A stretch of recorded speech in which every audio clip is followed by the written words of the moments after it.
হলো পটল পোস্ত। পটল দিলাম, আলু দিয়ে পটল দিয়ে করবো। এই যে টমেটো দিলাম, আর এই যে পোস্ত, এই যে পোস্ত বাটা, এই দিয়ে পটল পোস্ত করব। ঠিক আছে, কড়াই বসিয়ে দিয়েছি।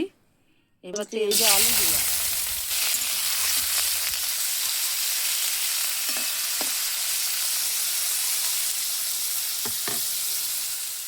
বুঝলি, এই যে টমেটো দিলাম,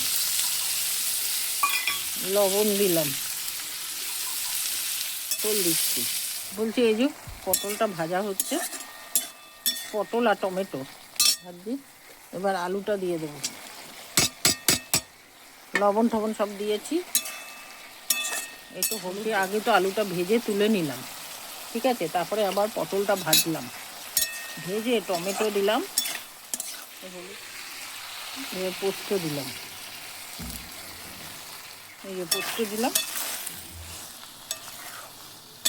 এবার হয়ে গেছে। পোস্তটা দিয়ে তো বেশি হয় না, বেশি ভাজতে নেই, ঠিক আছে। একটু কাঁচা তেল দেবো, নামিয়ে দেবো। শেয়ার করবেন, ঠিক আছে। পোস্তর মধ্যে কাঁচা তেল দিয়ে দিলাম। এই যা গরম পড়েছে, পোস্তই ভালো খাওয়া। নামিয়ে দিচ্ছি।